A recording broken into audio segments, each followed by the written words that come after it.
जय जगन्नाथ। आज दशम श्रेणीर बीज गणितर द्विघाती समीकरण 2b 12 नंबर प्रश्न उत्तर समाधान करवा। प्रश्न होची गोटे श्रेणीर एक निर्दिष्ट संख्यक छात्रंक मध्य 250 टंका को समान भाग रे बंटागला। जदि 25 जन छात्र अधिक होइथान्ते तेबे प्रत्येक 0.50 टंका बा 50 पैसा लेखाएं कम पाई थांते। तेबे श्रेणीर छात्र संख्या स्थिर कर। प्रश्न ठीक अच्छी देख उत्तर करवा।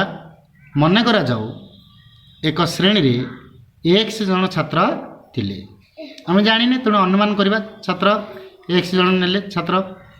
प्रश्नानुसार से x जन छात्रंक मध्य आमे 250 टंका को समान भाव में बांटिबा। तेबे जनके केते लेखे पड़िबो तेणु बांटिले जन को पड़िबो 250 हरण x टंका। धरा जाऊ तुम पाखे 10 टंका अच्छी 10 टंका को 5 जन पिला बांटिबो ताले केते टंका लेखे जन पड़िबो 10 को 5 रे हले 2 से भी x जन पिला बांटिबा 250 टंका को x रहले 250 को x रहरिबा। बुझी होची। पुनश्च से कहूँ जदि श्रेणी रे 25 जन छात्र अधिक होता ताले छात्र संख्या केते होता x प्लस 25 हो तेज छात्र संख्या x प्लस 25 हो। से 250 टंका को जदि x प्लस 25 टंका x प्लस 25 जन पिला मध्य बांटिबा ताले जड़े केते लेखे पड़िबो ना से 250 टंका को x प्लस 25 जन छात्र मध्य समान भाव में बांटिले जन को पड़िबो 250 हरण x प्लस 25 टंका। ठीक अच्छे देख जदि पिला संख्या अधिका हो गला ताबले निश्चित भाव में टंकार परिमाण जनका पिछा कमिज। तेणु प्रश्नानुसार छात्र संख्या बढ़ी जबार जनका 0.50 टंका बा 50 पैसा कम हम। अर्थात प्रथम जनक पड़ा 250 बाई एक्स द्वितीय भाग में पिला संख्या बढ़ीगले जनके पड़ा 250 बाई एक्स प्लस 25। तेणु प्रथम मूल्य द्वितीय मूल्य जी फेड़ा ताल निश्चित भाव में 50 पैसा बा 0.50 टंका हेबो। तेणु आपको आम समीकरण प्रकाश कले 250 by x minus 250 by x plus 25 equal to 0.50 टंका। आपको आम समीकरण समाधान करवा।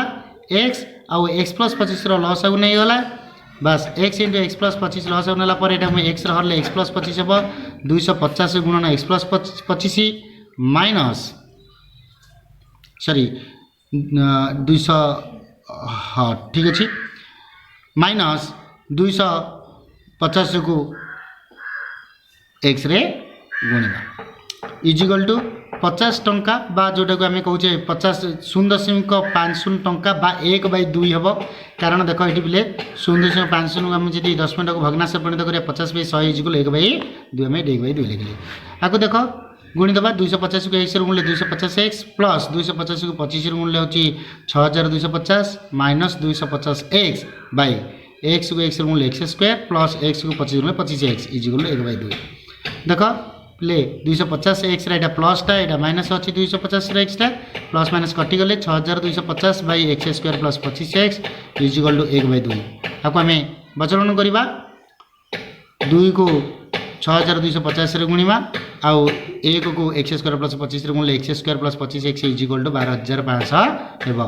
कारण देख 2 0 0 2 5 10 गला 1 2 2 4 1 5 200 का 12। बर्तमान देख ये जिन 12500 को एपटू बाम पार्श्व को नहीं आसले डाउन पटा 0 हो x square plus 25 x minus 12500 equal to 0। बर्तमान आम कौन कर उत्पादकर परिणत कले द्विघाती समीकरण सूत्र पकेले भी हम कि आम उत्पाद पकेले भी ये सहज हो जाए।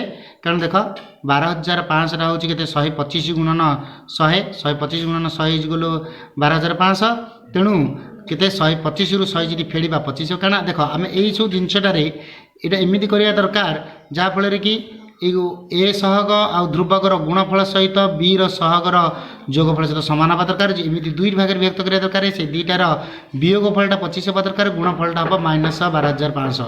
देख 125 प्लस 125 माइनस 100 तेणुक 125 रु 100 गले 25 और 125 को माइनस 100 जब गुणा ये हो ठीक अच्छे कर x square plus 125 x minus 100 x minus 12005 equal to 0 बर्तमान कर यही दुईटा को आम घणी करवा यही दुईटा को जोड़ा ये दुईटा भितर कमन नवा एक्स ये दुईटा कमन नवा 100 देख एक कमन ने एक्स प्लस 125 माइनस 100 कमन ने एक्स प्लस 125 देख यू एक्स कमन ये एक्स बड़का ये 125 बड़का यू माइनस 100 कमन नहीं गले एक्स रो125 ठीक अच्छे तेणु ये के ना एक्स प्लस 25 ये एक्स प्लस 25 पुणी कमन नहीं जाओ ये रहा एक्स माइनस 100 इजिकल टू 0 बर्तमान एक्स प्लस 125 इजिकल टू 0 बा एक्स इजिकल माइनस 125 जोटा कि असंभव आम ऋणात्मक संख्या के पाइपर गुड़ाक तेणु एक्स माइनस 100 आ गोटे संख्या अच्छी एक्स उत्पादक एक्स माइनस 100 इजिकल 0